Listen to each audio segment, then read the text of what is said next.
Welcome to the Inc. Productivity Tip of the Day. Today's tip. Feeling exhausted and unmotivated at work? Use these two Harvard researchers' DEAR method to get unstuck. Have you ever been caught in an exhaustion, inaction doom loop? You feel unmotivated and stuck, and you know you need to take some action to change your situation. But you're so exhausted you can't think straight or muster the energy to actually do anything. If this frustrating catch-22 sounds familiar, know you're not alone.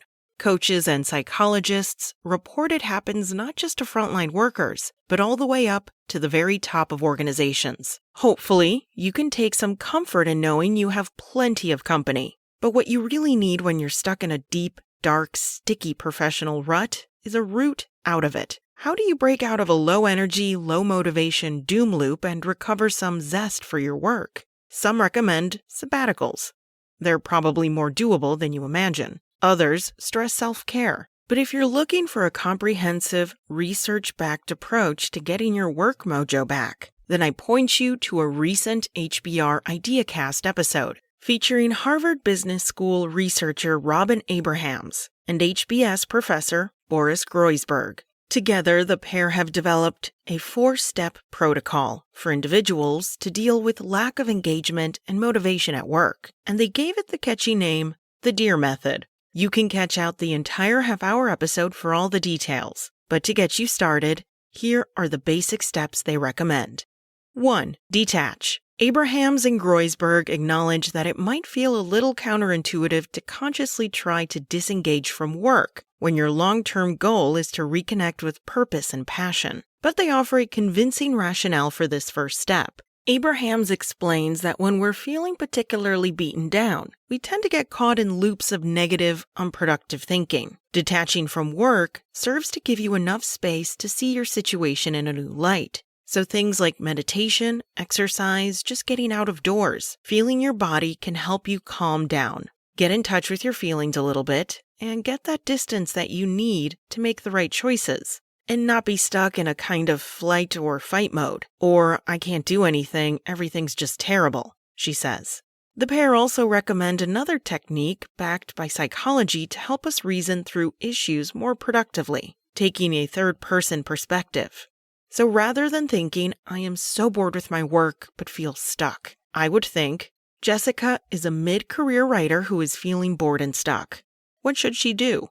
You just sort of put yourself as a little protagonist because, come on, it is always easier to solve other people's problems than your own, right? Notes Abrahams. 2.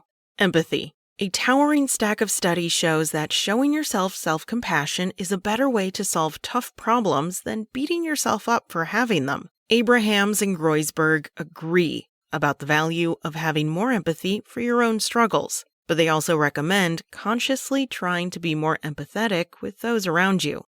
One thing that is very characteristic of people who are disengaged or burnt out is that they tend to act like automatons and treat other people in a dehumanizing manner as well. They don't see the humanity. And to break out of that, to try to make those human connections, honestly, fake it until you make it. But having emotional connections with people at work, it can be very crucial, Abrahams instructs. Seek one-on-one connections. Reach out to old mentors and colleagues. Ask people around the office how they're doing. Human connection will help you recharge. 3. Action. Now that you've given yourself some mental and emotional space so you can calm down and feel more centered, it's time to tackle the hardest step. Actually taking action to change your work situation. Groysberg suggests starting small. Tackle the little stuff, he advises. Even simply doing daily to-do lists for business and the personal stuff, and setting up specific goals in the morning, and then the exercise of crossing things off. Taking action outside work can help too. Abrahams agrees with a whole lot of other experts, as well as Olympians, celebrities, and founders, that developing a hobby outside work can help you return to your job with more energy, creativity, and resilience. The idea is to break the impasse and get you back into the habit of proactively shaping and improving your life. With the clearer eyes you developed in the first 2 steps, you'll hopefully spot new projects both in and outside work to get the motivational ball rolling. 4. Reframing. Once you've sort of reestablished, as it were, your humanity through empathy, through getting some distance on your own emotions, through taking some action and feeling like you can take meaningful action.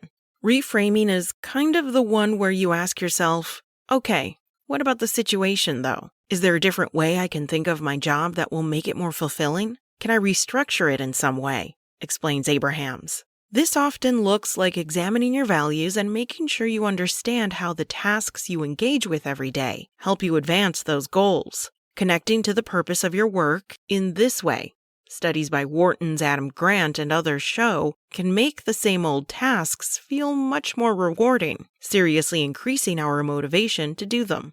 Of course, in some situations, more radical steps may be needed. Professionals who work in a large company may need to transfer to another team entirely. Entrepreneurs may need to hire help and rejig their roles. Some people may need to seek out the support of a mental health professional. But you're unlikely to get to a place where you can clearly see the steps you need to take if you don't move through the DEAR method. However, if you give yourself the gift of detachment, empathy, action, and reframing, the path out of your deep, dark, energy-sucking rut will hopefully be more obvious. That's it from Inc. Find more productivity-focused articles at Inc.com. And be sure to come back tomorrow for another tip from Inc.